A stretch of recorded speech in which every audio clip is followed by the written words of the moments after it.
I was a night security guard in an office building downtown for a little over a year, and there's a specific week from that job I still have a hard time talking about without getting a weird feeling in my chest. The building was a 9-story office tower on Vance Street, mostly leased out to insurance companies and a couple law firms, nothing fancy. My shift ran 11 p.m. to 7 a.m., and it was basically just me, plus an overnight janitorial crew that came through around 1 a.m. and cleared out by 3. Other than that, the whole building was mine. I sat at a desk in the lobby watching 16 camera feeds on a bank of monitors, walked every floor twice a shift, and logged badge activity, because company policy had every employee badge in and out even after hours, probably some insurance requirement. The thing that started all this seemed small enough at the time that I almost didn't even write it down. It was a Tuesday in late January, around 2 a.m., and one of the feeds, the one covering the 6th floor hallway,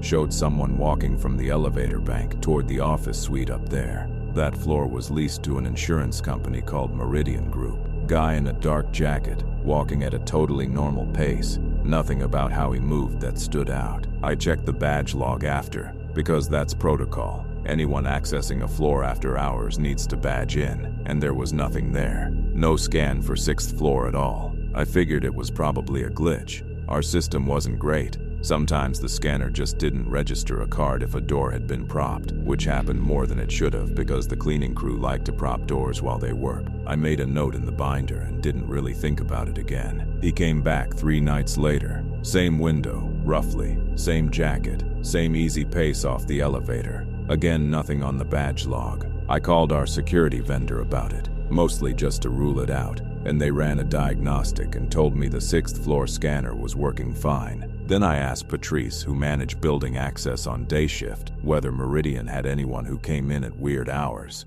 and she gave me this look and told me Meridian's overnight access had actually been shut off completely since November. Some dispute over an unpaid invoice, every badge on their account deactivated, which was strange, because I'd first seen this guy on camera in January, after all that was supposed to already be locked down. After that, I started actually paying attention instead of half noticing, and it settled into this pattern I could basically set a clock to. Every 4 or 5 nights, somewhere between 1:45 and 2:15, he'd come off the elevator. Same jacket, same unhurried walk, and there was never a badge scan, not once, on any door on that floor. And every single time, the system showed floor 6 getting called from the lobby, not from inside the elevator car once it got up there, which is the normal way it works if someone's already upstairs and just pressing a button. Called from the lobby, and I was sitting right at that lobby desk every one of those nights. I never saw a single person walk past me toward the elevators.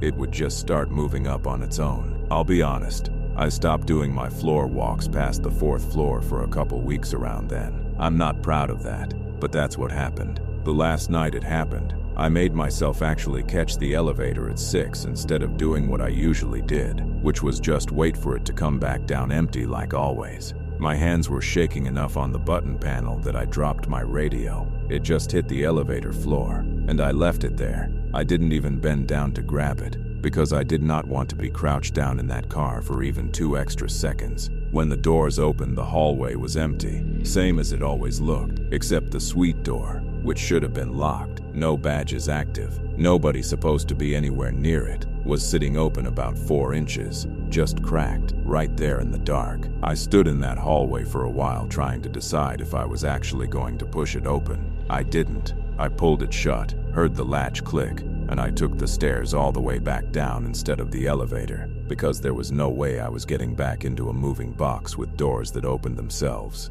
Building management sent someone the next day to check the suite, since even with the invoice dispute they apparently still had some obligation around unauthorized access. I never got the full report. That kind of thing wasn't really shared with security staff, but I overheard part of a call between Patrice and someone from management a few days after, and what stuck with me was her saying the furniture inside had been rearranged into what looked like an older floor plan from whatever company had leased that suite years before Meridian ever moved in.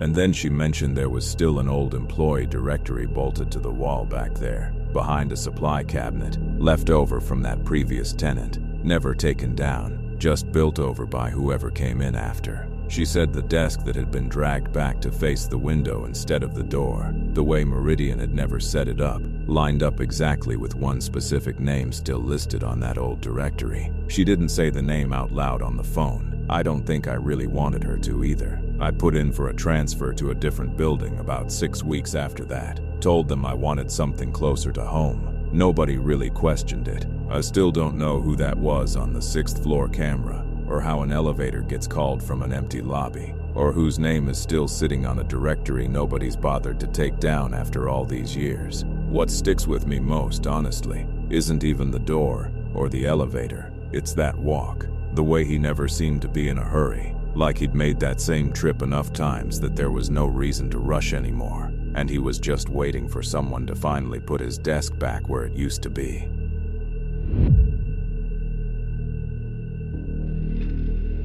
I worked the overnight shift at a self-storage place off Route 9 for about 8 months before I quit, and I still think about Unit 214 more than I'd like to admit.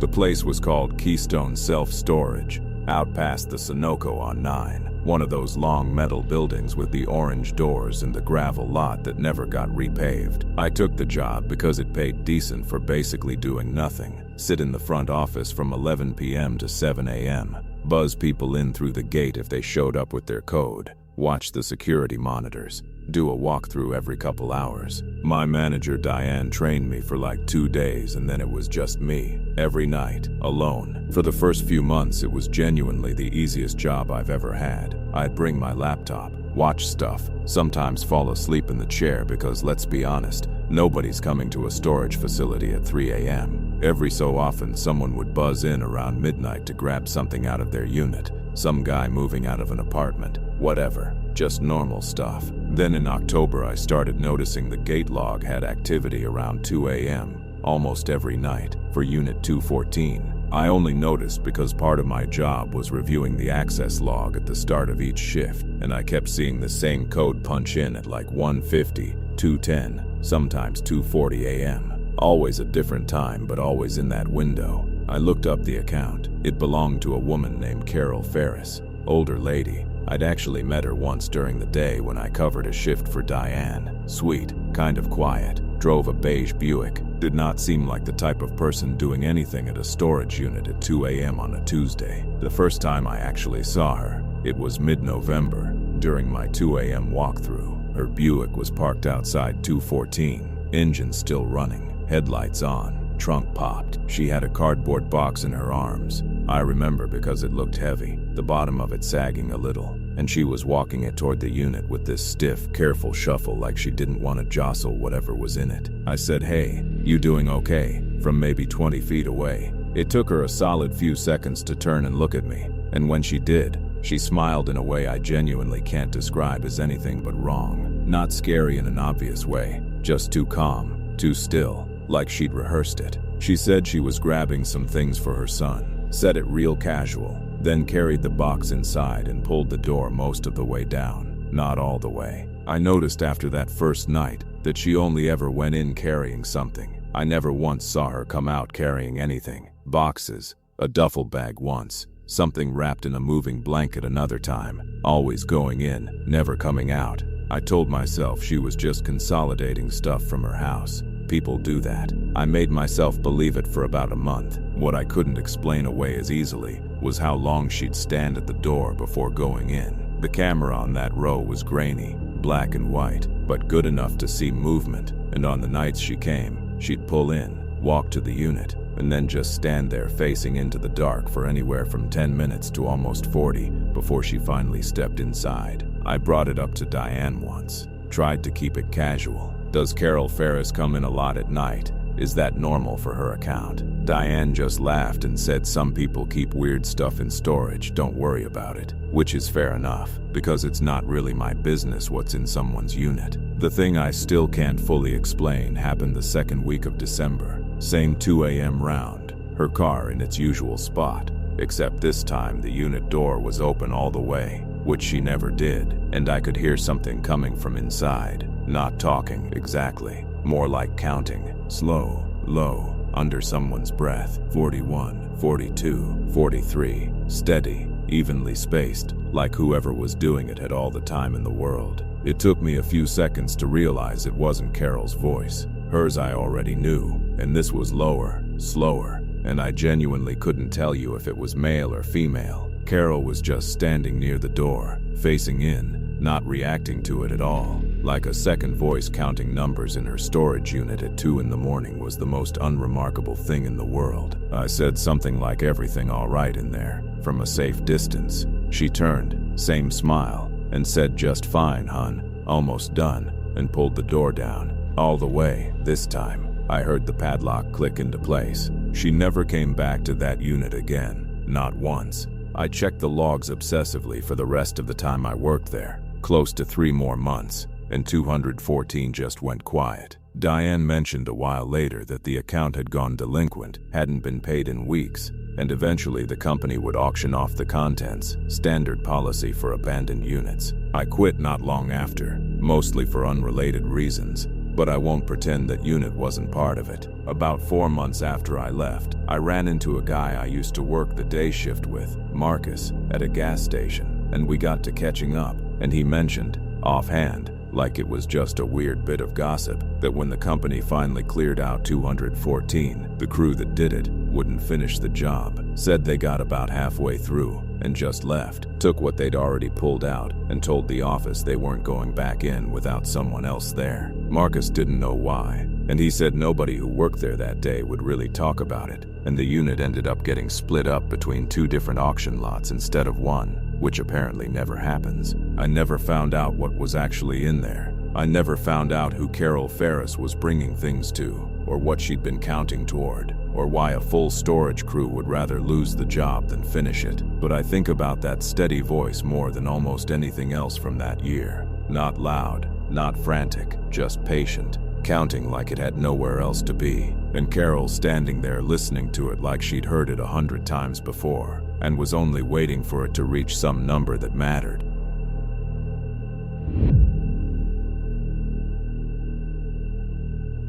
I did the overnight desk at a motel called the Blue Spruce off Route 40 for almost 2 years, and there's a guest we called Room 12 that I still can't make sense of. I want to say up front that the Blue Spruce wasn't some crumbling roadside horror movie set. It was fine, a little dated, sun-bleached sign, 31 rooms in an L shape around a gravel lot, mostly truckers and hunters and people passing through on their way to somewhere else. I worked 10 p.m. to 6 a.m., mostly by myself except for Gary, the maintenance guy, who'd sometimes be around fixing something at odd hours. My job was simple: check people in, answer the phone, do a walk of the lot every couple hours, and log anything weird in the binder for the day shift. The guy in room 12 started checking in around September of my first year. Always alone, always around 1 a.m., which was late even for us. Paid cash every time, which wasn't unheard of but wasn't common either. He signed the register as Frank Delacroix, same name every time, and honestly the first handful of times I barely registered him as anything other than a regular. Older guy, maybe 60s,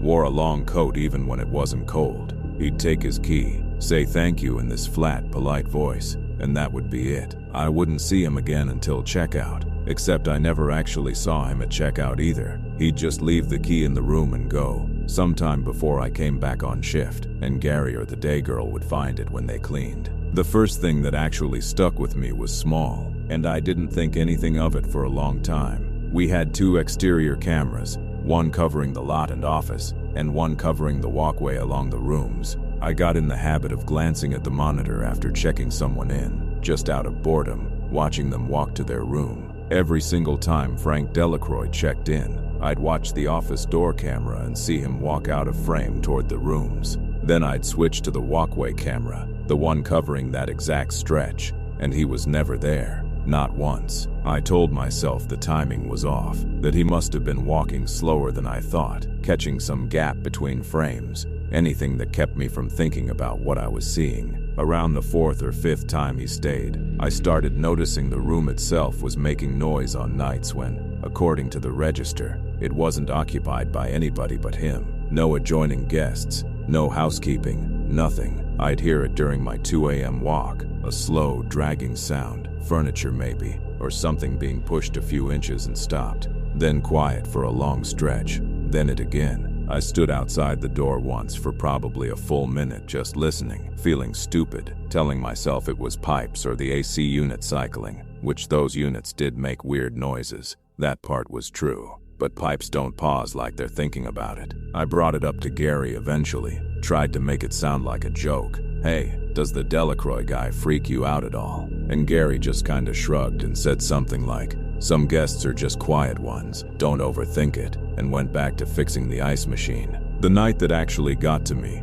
was in February, almost a year and a half into me working there. Room 9 called the front desk around 3 a.m., complaining about noise from next door. They said it sounded like someone knocking on the shared wall, slow, evenly spaced, like they were counting something out. I remember that detail specifically because it was so oddly specific a complaint. Not banging, not loud, just deliberate knocking with long gaps between each one. I told them I'd check it out, mostly because I had to, and walked down. Room 12's light was on behind the curtain, and I could see a shape through the gap where the curtain didn't quite meet the frame. He was standing in the far corner of the room, facing the wall, completely still, not moving at all. I knocked and said, "This is the front desk. Is everything okay in there?" There was a long pause before he answered in that same flat, polite voice. He said, "Everything's fine. Sorry for the noise." I said, "Okay, have a good night." And I want to be honest, I did not wait around to see if he moved from that corner. I went back to the office, and I did not do a walk of that end of the lot again for the rest of the shift. I checked the walkway camera footage from that night afterward, out of a mix of curiosity and something closer to needing to know. 9 minutes total of me standing at his door, knocking, talking to him. He never appears on that footage, not walking away from the door, not going back to the corner, nothing. The frame just sits there, empty, the whole time, like the camera was pointed at nothing. He stopped coming after that, and I also never thought about it again until about 8 months later, when I was helping Gary clean out a storage closet off the back office that hadn't been touched in years. It was full of old paperwork the previous owners had left behind. Underneath a stack of tax records from the 80s, there was an old guest ledger, leather-bound, way older than anything we used. The motel's records from back when it was under different ownership in the 1970s. I flipped through it because I was bored, and near the middle of the book, dated some night in November of 1974, there was a signature, Frank Delacroix. Same slant on the F, same odd little hook at the end of the X, same handwriting I'd watched him use to sign his name maybe a dozen times over a year and a half. I sat there with that book for a long time, trying to come up with a version of this where that wasn't what it looked like, and I never really landed on one. I didn't tell Gary. I put the ledger back where I found it, and I never looked at it again. I don't know if it's still in that closet or if someone's thrown it out by now. I quit the Blue Spruce about 4 months after that. I told people it was for a better paying job, which was true, but it also wasn't the whole reason. I don't know who or what checked into room 12 all those nights. I don't know what he was counting toward in that corner, or why the cameras never once caught him walking anywhere. What I do know is that somewhere in that motel, there's a room number that's been checked into by the same name, with the same handwriting, for at least 50 years, and I have absolutely no interest in finding out if it still is.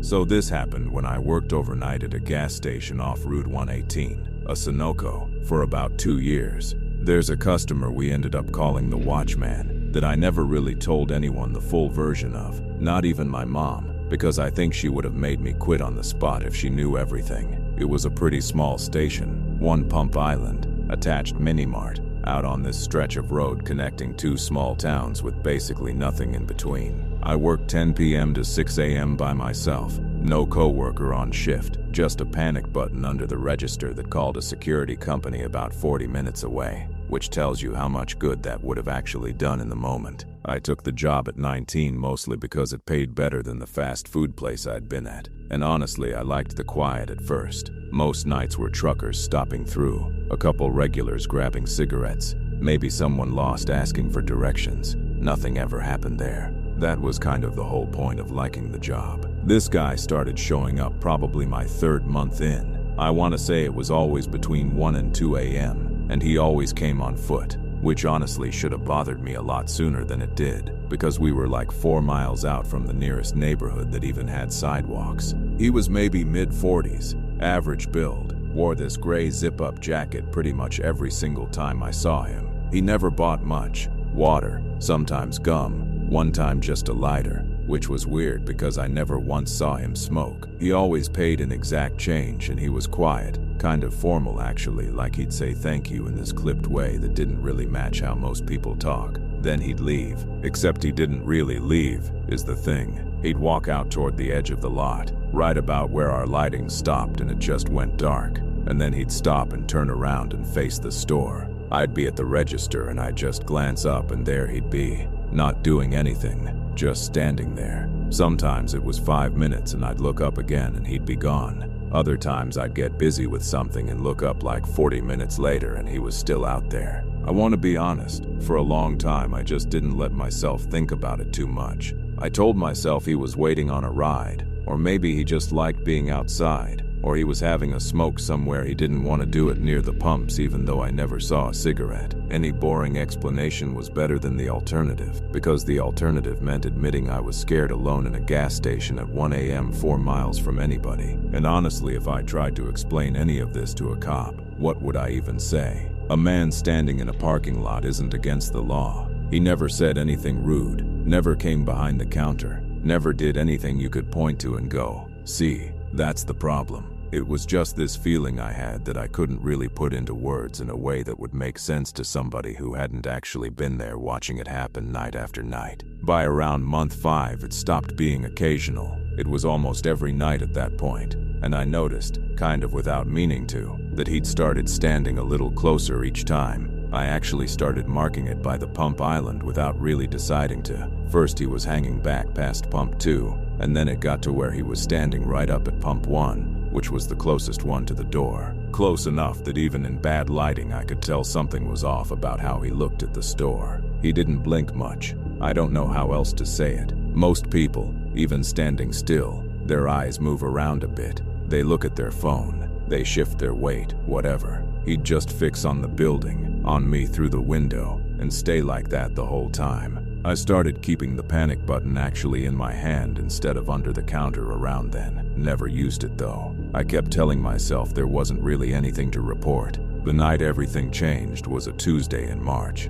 Dead quiet. Not one other car had come through my whole shift. He came in at his usual time, got his water, said thank you the same flat way he always did, walked out like normal. Except this time he didn't stop at the edge of the lot. He walked straight across it and came right up to the door, and the automatic sensor kept trying to open for him. This little mechanical stutter, the door twitching open a couple inches and sliding shut again, over and over, because he wasn't stepping back far enough for it to actually settle. I stood behind that counter with my hand right on the panic button, and I genuinely could not tell you how long I stood there. It felt like 20 minutes, but it was probably closer to 7 or 8. He was just facing straight through the glass, not really at me, more at the space where I happened to be standing, like he was looking at a point on a map instead of an actual person. I didn't press the button, and I've thought about why a lot since then. Part of me was scared that if he heard sirens or saw lights coming, whatever was happening would turn into something worse before anyone could actually get there.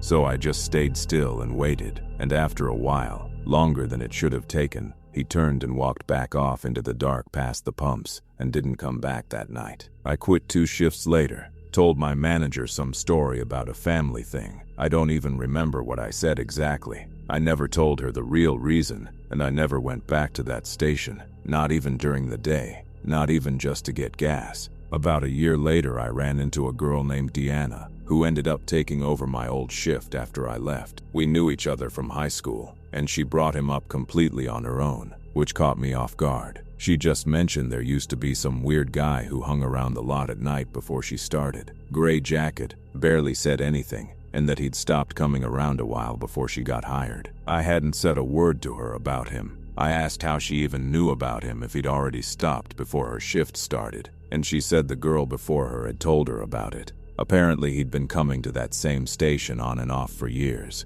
way before I ever worked there. Different clerks, different shifts, going back further than anyone still working there could actually remember. Always the jacket, always the water and gum, always that same spot at the edge of the lot that he'd slowly creep in from, and then he'd just stop showing up for a stretch, and eventually start the whole thing over again with whoever was new behind the counter. She also mentioned something she said she'd heard secondhand from whoever worked there even before the girl who trained her, that nobody could ever remember actually seeing him arrive. No car, no bike, nobody dropping him off on that empty stretch of road at 1 a.m., which if you think about it doesn't really make sense either way, because there's nowhere close enough to be walking from. I don't know who he was. I don't really know why he kept getting closer before he stopped that one night, or what would have happened if I hadn't just stood there and waited him out while that door kept twitching open and shut. I think about it sometimes when I'm driving that road, even now, and I don't really have a way to end this that ties it up neatly, because it never really got tied up for me either.